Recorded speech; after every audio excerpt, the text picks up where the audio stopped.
जय जगदीश्वरम। सम्यगाप्त पुरुष जगदीश्वरम के लिखित उपदेशों पर आधारित पॉडकास्ट की इस श्रृंखला में आज उनके दिनांक 30 जुलाई 2025 के उपदेश को आधार बना रहे हैं। पूज्य गुरुदेव द्वारा यह उपदेश लोक कल्याण के लिए फेसबुक के आर्य मित्र नामक पेज पर सन 2017 से प्रकाशित हो रहे हैं। जैसा कि हमने पहले भी स्पष्ट किया है कि यह पॉडकास्ट गुरुदेव के गूढ़ एवं गहन उपदेशों को समझने की दिशा में केवल एक प्रयास है तथा ऐसे किसी भी प्रयास में गलती होने की संभावना तो रहती ही है। अतः सुधी दर्शक श्रोता गणों से अनुरोध है कि वे इस पॉडकास्ट को सुनते समय अपने विवेक का प्रयोग अवश्य करें तथा किसी भी शंका समाधान के लिए फेसबुक पर जगदीश्वरम के आर्य मित्र नामक पेज पर दिए मूल उपदेश को अवश्य पढ़ें। आर्य मित्र पेज का लिंक डिस्क्रिप्शन में दिया जा रहा है। नमस्कार। हम सब अक्सर बात करते हैं ना कि भाई प्रेजेंट रहो, माइंडफुल बनो। हाँ बिल्कुल। पर कभी सोचा है कि ये जो उपस्थिति है, ये मौजूदगी, इसका सबसे गहरा, सबसे बुनियादी मतलब क्या हो सकता है? गहरा सवाल है। आज ना हमारे हाथ जगदीश्वरम के कुछ बहुत ही दिलचस्प विचार लगे हैं। अच्छा। ये उनके 30 जुलाई 2025 के उपदेशों से हैं। अच्छा। और ये बात करते हैं सम्यक सद्धर्म की, मतलब पूरी इंसानियत का एक नेचुरल कुदरती धर्म। हाँ, सम्यक सद्धर्म। और इसका आधार वो बताते हैं एक बड़े अनोखे कॉन्सेप्ट को, उपस्थिति मात्र। उपस्थिति मात्र। हाँ, ये शब्द ही सुनने में कितना भारी, कितना गहरा लगता है। तो आज हम इसी में थोड़ी गहराई में उतरते हैं। जरूर। देखते हैं कि इसमें क्या खास है और लेखक इसके जरिए क्या समझाना चाह रहे हैं। कोशिश यही रहेगी कि इन विचारों से जो भी जरूरी बातें हैं, जो इनसाइट्स हैं, वो निकाल सकें। बिल्कुल। और ये उपस्थिति मात्र शब्द जो है ना, ये अपने आप में काफी कुछ कहता है। हाँ, कैसे? देखिए, आमतौर पर जब हम कहते हैं मैं उपस्थित हूँ या आप उपस्थित हैं, तो उसका मतलब होता है कि हम किसी खास जगह पर किसी खास समय में मौजूद हैं। हाँ, जैसे अभी हम यहाँ हैं इस वक्त। बिल्कुल। इसमें जगह भी आ गई, समय भी आ गया और एक तरह का अंतराल, एक गैप भी है। मैं यहाँ, आप वहाँ, ये पल फिर अगला पल। हाँ, ये तो रोज का अनुभव है। तो फिर ये उपस्थिति मात्र इससे अलग कैसे हुई?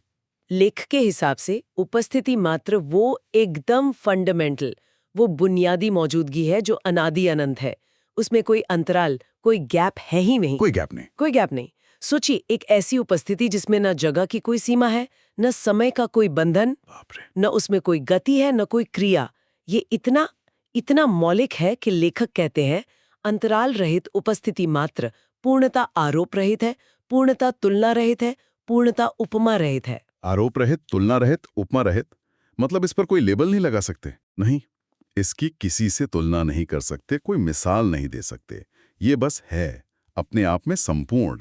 बाप रे, बिना स्थान, बिना समय, बिना अंतराल वाली उपस्थिति, ये तो सोचना भी बहुत मुश्किल है। है तो है। तो क्या ये मतलब जो हम द्वैत और अद्वैत की बातें सुनते हैं, उनसे भी परे हैं कि सब अलग है या सब एक है? हाँ, लेख का इशारा यही है। ये उपस्थिति मात्र इन दोनों धारणाओं से भी पहले की, या कह लीजिए कि ज्यादा मूलभूत स्थिति है। अच्छा। ये न तो चीजों को जोड़ों में देखती है, जैसे सुख दुख, सही गलत, नहीं, ये उस विचार में बनती है जहां सब कुछ एक ही ब्रह्म या चेतना मान लिया जाता है। ये उन दोनों तरह के नजरियों का आधार तो है, पर खुद उन जैसा नहीं है। लेख इसे माध्यमिक संतुलन का आधार कहता है। माध्यमिक संतुलन। हाँ, शायद इसीलिए कि ये किसी एक स्ट्रीम पर, किसी एक छोर पर नहीं टिकता। अच्छा, तो ये तो हुई बहुत गहरी, एकदम फिलॉसफिकल बात, पर इसका हमारी साधना से या रोजमर्रा की जो सजगता है, उससे क्या लेना देना है? लेख में उपस्थित होने के अभ्यास की बात भी है ना, जैसे सांस को जानने में उपस्थित होना या मन को, चित्त को जानने में। हाँ है। तो क्या ये जो आम अभ्यास है, ये उस उपस्थिति मात्र तक ले जाता है? बिल्कुल सही सवाल उठाया आपने। हाँ, लेख इशारा तो यही करता है कि एक कनेक्शन है। क्या कनेक्शन है? देखिए, जब हम साधना में, मान लीजिए, अपनी सांस पर ध्यान टिकाते हैं, तो हम असल में कर क्या रहे होते हैं? हम एक बहुत ही छोटी सी जगह, जैसे नासाग्र, और बहुत ही छोटे समय यानी वर्तमान क्षण में अपनी चेतना को, अपने होश को टिकाने की कोशिश करते हैं। हाँ बिल्कुल। लेख कहता है जितनी ही सीधे से सीधे, सूक्ष्म से सूक्ष्म स्थान समय में उपस्थिति होती है, उसी अनुपात में उतना ही और होश बढ़ता है, सजगता बढ़ती है, स्पष्टता बढ़ती है, पारदर्शिता बढ़ती है। ओ अच्छा, मतलब जितना ज्यादा हम बारीक लेवल पर प्रेजेंट होते हैं उतने ही ज्यादा अवेयर होते जाते हैं। हाँ, और मजे की बात यह है कि यही अभ्यास जो हो तो स्थान और समय के दायरे में ही रहा है, वो धीरे धीरे हमें उस चीज का एहसास कराने लगता है जो खुद स्थान और समय से परे है, यानी उपस्थिति मात्र का। एग्जैक्टली। जैसे आप किसी चीज को इतने ध्यान से देखें कि उसके पार दिखने लगे। वाह। और ये जो उपस्थिति मात्र है ना, ये किसी कारण का नतीजा नहीं है। ऐसा नहीं कि कुछ करने से ये पैदा होती है। जी जी। न ये किसी निमित्त कारण का फल है, न उपादान कारण का। ये तो खुद ही सबका आधार है।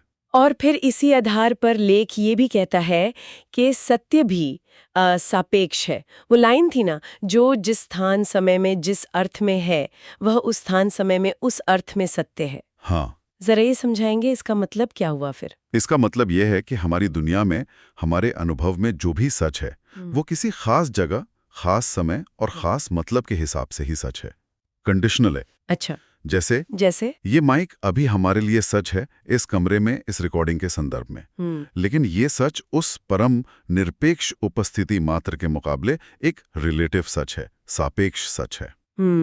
और ये सापेक्ष सच उसी निरपेक्ष आधार से ही उभरता है। जैसे समंदर की लहरें सच हैं, पर उनका सच समंदर के होने पर टिका है। उपस्थिति मात्र वो समंदर है। समझ गई। तो ये रोजमर्रा की सच्चाई को नकार नहीं रहा, बल्कि उसे एक बड़े कैनवस पर रख रहा है। बिल्कुल। अच्छा, अब आगे बढ़ते हैं। लेख कुछ और आम धारणाओं पर भी सवाल उठाता है, जैसे ये मानना कि ईश्वर ने अपनी मर्जी से, अपनी संकल्प शक्ति से दुनिया बनाई। हाँ, इस पर लेख का नजरिया बड़ा साफ है। क्या है? वो कहता है कि ऐसा ईश्वर जो सोच समझकर इच्छा से कुछ रचता है, वो हमारी लोक दृष्टि यानी हमारी जो आम दुनियावी समझ है उसी के दायरे में फिट बैठता है। अच्छा। लेकिन वो जो अपौरुषीय उपस्थिति मात्र है, यानी जिसे किसी पुरुष या शक्ति ने बनाया नहीं है, उस स्तर पर ऐसे कर्ता ईश्वर की कोई गुंजाइश नहीं है।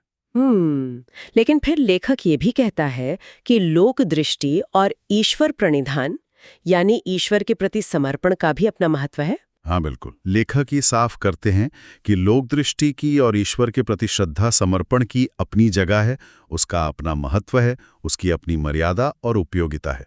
उसे एकदम खारिज नहीं किया जा रहा। ये संतुलन बनाए रखना जरूरी लगता है, वरना लोग सोच सकते हैं कि ये तो नास्तिकता की तरफ जा रही है बात। बिल्कुल, संतुलन ही मतलब कुंजी है यहाँ। और यहीं से फिर व्यक्ति की भूमिका का सवाल जुड़ता है। हाँ, कि अगर ईश्वर कर्ता नहीं है परमार्थिक लेवल पर, तो फिर हम क्या हैं? एग्जैक्टली। क्या हम कर्ता हैं, डूअर? क्या हम दृष्टा हैं, सीयर? या ज्ञाता, नोअर? लेख कहता है नहीं, उपस्थिति मात्र के आधार पर हमारी भूमिका इनमें से कोई भी नहीं है। तो फिर क्या है हमारी भूमिका? अगर हम कर्ता दृष्टा ज्ञाता नहीं है तो? लेख के अनुसार हमारी भूमिका है कर्म करते हुए कर्ता होने की नहीं, बल्कि कर्म में सिर्फ निमित्त मात्र उपस्थित रहने की। निमित्त मात्र उपस्थिति। हाँ, देखने की प्रक्रिया में दृष्टा बनने की नहीं, बल्कि दर्शन में, यानी देखने की जो क्रिया हो रही है उसमें सिर्फ निमित्त मात्र उपस्थित रहने की। अच्छा। जानने की प्रक्रिया में ज्ञाता बनने की नहीं, बल्कि ज्ञान में सिर्फ निमित्त मात्र उपस्थित रहने की। ये निमित्त मात्र उपस्थिति सुनने में थोड़ा पैसिव सा लगता है, मतलब निष्क्रिय हो जाना, कुछ करना ही नहीं है। नहीं, निष्क्रियता बिल्कुल नहीं। निमित्त मात्र होने का मतलब ये नहीं कि आप कुछ कर नहीं रहे। इसका मतलब है कि आप प्रक्रिया का हिस्सा हैं, एक जरूरी माध्यम हैं, पर आप उस प्रक्रिया के मालिक या कर्ता या कंट्रोलर नहीं हैं। जैसे कोई उदाहरण? जैसे एक साफ सुथरी खिड़की, रोशनी उससे आर पार जाती है, खिड़की रोशनी को गुजरने देती है, वो निमित्त है।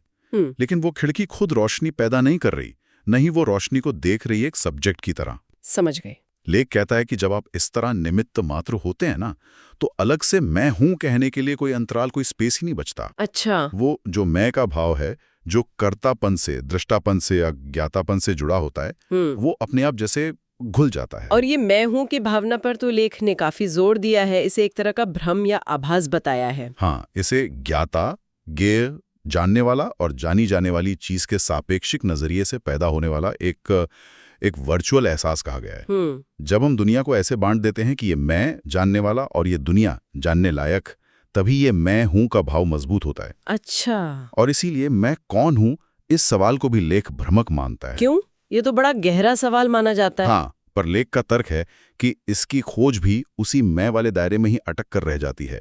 आप मैं को ही ढूंढते रहते हैं। तो अगर मैं कौन हूँ सही सवाल नहीं है, तो फिर सही सवाल क्या है जिससे भटकाव ना हो? लेख सुझाता है कि ज्यादा सहज और ज्यादा केंद्रीय सवाल है, सत्य क्या है। सत्य क्या है? हाँ, इस सवाल में वो मैं वाला उलझाव नहीं है, इसके जवाब में समाधान है, ऐसा लेख का मानना है। जब फोकस मैं से हटकर सत्यों पर जाता है तो पूरा नजरिया ही बदल जाता है। और यहीं पे शायद वो बात आती है कि लेख हमें कई तरह के दार्शनिक वादों से, आइज़म्स से सावधान करता है। बिल्कुल। जैसे आत्मवाद, अनात्मवाद, मायावाद, शून्यवाद, इन सब से। हाँ, लेख का तर्क ये है कि ये सारे वाद, चाहे वो कहें कि एक परमानेंट आत्मा है, आत्मवाद, या कहें कि कोई आत्मा है ही नहीं, अनात्मवाद, या कहें कि सब कुछ माया है या सब शून्य है, अगर शून्यवाद को भी एक फिक्स नजरिया बना लिया जाए, ये सब कहीं ना कहीं ज्ञाता भाव से पैदा होते हैं। ज्ञाता भाव से मतलब मैं जानने वाला हूं, इस भाव से। और इसीलिए लेख के अनुसार ये एक तरह की मिथ्या दृष्टि, एक गलत समझ है। ये सापेक्षिक सच को पकड़कर बैठ जाते हैं और उसे ही अंतिम मान लेते हैं। यहाँ तक कि गीता उपनिषद के जो आत्मवादी व्याख्यान हैं, उनसे भी सावधान रहने को कहा गया है। ये बात थोड़ी चौंकाने वाली सी लगी मुझे। हाँ, लग सकती है। लेकिन यहाँ आलोचना ग्रंथों की नहीं हो रही है, बल्कि उनकी एक खास तरह की व्याख्या की हो रही है। अच्छा, किस तरह की व्याख्या? वो व्याख्या जो आत्मा या ब्रह्म को एक पकड़ने लायक चीज, एक ऑब्जेक्ट या कोई खास अनुभव बना देती है। लेख का मानना है कि अगर ऐसा किया जाए तो वो सच्ची वैराग्य और सच्ची जिज्ञासा जो सत्य की खोज के लिए जरूरी है, उसमें रुकावट बन सकती है। क्योंकि फिर साधक उसी अनुभव या उसी धारणा में अटक सकता है कि हाँ, मुझे आत्मा मिल गई या ब्रह्म का अनुभव हो गया। समझ गया। और सबसे महत्वपूर्ण बात जो लेख कहता है वो ये है कि ना तो पक्का आत्मवादी जो मैं हूं के विचार को मजबूती से पकड़ ले, और न ही पक्का अनात्मवादी जो मैं नहीं हूं के विचार को पकड़ ले। इनमें से कोई भी निमित्त मात्र नहीं हो सकता। ओहो, तो निमित्त मात्र कौन हो सकता है फिर? केवल वो व्यक्ति जो इन दोनों अतिवादी छोरों के बीच, यानी आत्मवाद और अनात्मवाद के बीच एक माध्यमिक संतुलन में स्थित है। माध्यमिक संतुलन? हाँ, जो न तो मैं के होने को पत्थर की लकीर मानता है और न ही उसके ना होने को, जो इस पूरे खेल को, इस सापेक्षिकता को समझता है।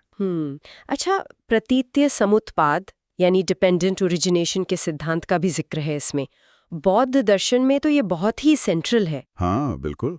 इस पर लेख क्या कहता है? लेख ये मानता है कि प्रतीत्य समुत्पाद ये तो बहुत अच्छे से समझाता है कि चीजें कैसे एक दूसरे पर निर्भर होकर पैदा होती हैं। ऐसा होने पर ऐसा होता है, पूरी कारण कार्य की श्रृंखला दिखाता है। हाँ, लेकिन लेख के अनुसार ये उस श्रृंखला का मूल आधार क्या है, वो बिस्त क्या है जिस पर यह सब हो रहा है, ये स्पष्ट नहीं करता। और इस अस्पष्टता से वो कहते हैं अनात्मवाद का सिद्धांत मजबूत होता है। और अनात्मवाद को भी लेख एक और सापेक्षिक दृष्टि ही मानता है। एग्जैक्टली। तो कुल मिलाकर निचोड़ ये है कि हर वाद, हर दृष्टि, हर सिद्धांत के प्रति हमें सजग रहना है, सावधान रहना है। किसी दूसरे की कही बात या कल्पना को आंख बंद करके अपनी अंतिम सच्चाई नहीं मान लेना है। एकदम सही कहा आपने। वो भंवरे का उदाहरण दिया ना, वो बहुत अच्छा है। हाँ, क्या था वो? कि भंवरा फूल पर बैठता है, उसका रस लेता है और फिर उड़ जाता है। ना वो फूल को कोई नुकसान पहुंचाता है, ना वो वहीं चिपका रह जाता है। हमें भी अलग अलग विचारों और दर्शनों से ज्ञान का रस लेना है, उनसे सीखना है, लेकिन किसी एक पर अटक नहीं जाना है, उसे अपनी पहचान नहीं बना लेना है। ये तो बहुत प्रैक्टिकल सलाह है, पर इसका व्यवहारिक मतलब क्या हुआ? रोजमर्रा की जिंदगी में से कैसे उतारें? मतलब सिर्फ बौद्धिक समझ से तो काम नहीं चलेगा। नहीं, बिल्कुल नहीं। तो व्यवहारिक पक्ष पर आते हुए लेख एक बहुत ही, जिसे कहते हैं ना, पते की बात कहता है। क्या? कि हमें इससे मतलब नहीं रखना चाहिए कि क्या दिख रहा है या क्या जाना जा रहा है। अच्छा, तो फिर किससे मतलब रखना चाहिए? हमारा ध्यान इस पर होना चाहिए कि बस दिखना भर हो रहा है या जानना भर हो रहा है। ये थोड़ा ट्रिकी है। मतलब जो ऑब्जेक्ट है, जो चीज दिख रही है, उससे ध्यान हटाकर सिर्फ देखने की प्रक्रिया पर, प्रोसेस पर ले जाना है। जैसे ये कमरा दिख रहा है तो कमरा पर नहीं, बल्कि सिर्फ देखने के होने पर। हाँ, कुछ ऐसा ही समझिए। लेख के शब्द हैं, दिखना भर होना स्वाभाविक है, इसलिए तुम्हें बस दिखने भर होने से ही मतलब होना चाहिए, परंतु क्या दिख रहा है इससे नहीं। ज्ञात भर होना स्वाभाविक है, इसलिए तुम्हें बस ज्ञात भर होने से ही मतलब होना चाहिए, परंतु क्या ज्ञात हो रहा है इससे नहीं। जब ध्यान क्या से हटकर सिर्फ होने पर रहता है, सीइंगनेस या नोइंगनेस पर, तो चित्त पर उसका गहरा छाप, उसका संस्कार नहीं बनता। और अगर संस्कार नहीं बनेगा तो फिर भविष्य का प्रारब्ध या दुख भी नहीं बनेगा। ये लिंक है। हाँ, यही तर्क है। ये एक तरह की अक्रिय अवस्था है। अक्रिय मतलब पैसिव नहीं, बल्कि जहां कर्ता भाव से क्रिया नहीं हो रही। अच्छा। आप कर्ता भाव से मुक्त होकर बस वर्तमान क्षण में जो हो रहा है उसके साक्षी भी नहीं। साक्षी में भी एक मैं देखने वाला छुपा होता है। हाँ, होता तो है। बल्कि उसमें निमित्त मात्र उपस्थित हैं। बस यही आत्मवाद और अनात्मवाद के बीच का वो माध्यमिक संतुलन है जिसकी बात पहले हुई थी। तो ये क्रिया योग वगैरह से अलग है? हाँ, क्रिया योग के चक्कर में पढ़ने के बजाय जहां कर्ता का भाव आने का खतरा रहता है, ये अक्रिय ज्ञान मात्र में या दर्शन मात्र में बस उपस्थित भर रहने की बात है, बिना कर्ता बने। कमाल है। ये तो पूरी सोच को ही जैसे पलट देता है। हम हमेशा कर्ता, दृष्टा, ज्ञाता बनने की कोशिश में लगे रहते हैं, और यहाँ कहा जा रहा है कि बस प्रक्रिया में निमित्त मात्र उपस्थित रहो। हाँ, ये हमारी आम समझ से काफी अलग नजरिया है। ये मांग करता है कि हम अपनी पहचान को, अपने मैं को बहुत ज्यादा गंभीरता से ना लें और जो कुछ भी अनुभव में आ रहा है उसे बिना पकड़े, बिना उससे लड़े, बिना उसे धक्का दिए बस होने दें। तो अगर हम आज की चर्चा को समेटें तो हमने जगदीश्वरम के विचारों के जरिए उपस्थिति मात्र की इस गहरी अवधारणा को समझने की कोशिश की। हाँ।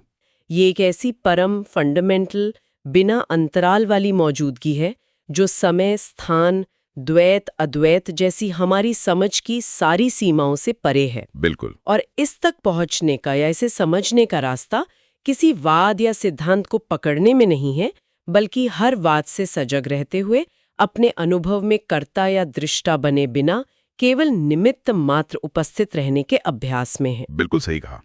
और यहीं पर एक बहुत दिलचस्प सवाल मन में आता है जो इन्हीं विचारों से उभरता है। क्या सवाल? देखिए, ये लेख हमें जोर देकर कहता है कि क्या दिख रहा है, इसके बजाय दिखने भर होने पर ध्यान दो, है ना? हाँ। यानी अनुभव की जो वस्तु है, जो ऑब्जेक्ट है, उससे ध्यान हटाकर अनुभव करने वाली जो उपस्थिति है, जो प्रेजेंस है, उस पर ले जाओ। तो जरा सोचिए, जब ध्यान पूरी तरह से चीजों से हटकर सिर्फ होने के एहसास पर टिक जाता है, तो फिर वास्तविकता जैसी हम उसे जानते हैं, ये दुनिया, ये चीजें, उसका क्या होता है? ओहो। क्या वो अपनी जगह बनी रहती है या उसका रूप बदल जाता है? क्या दुनिया की जो ठोसता हमें महसूस होती है वो गायब हो जाती है? वाह, ये तो सचमुच सोचने वाली बात है कि अगर देखने वाला मैं और देखी जाने वाली दुनिया का भेद ही अगर धुंधलाने लगे और सिर्फ देखना भर रह जाए, तो फिर अनुभव कैसा होगा? दुनिया कैसी लगेगी? हाँ। इस गहरे सवाल पर वाकई मनन किया जा सकता है। हाँ, ये एक ऐसा बिंदु है जहां शायद शब्द कम पड़ जाते हैं और अनुभव ही शायद रास्ता दिखाता है। बिल्कुल। इसी विचार के साथ आज की ये गहरी चर्चा यहीं समाप्त करते हैं। भवतु सर्वमंगलम।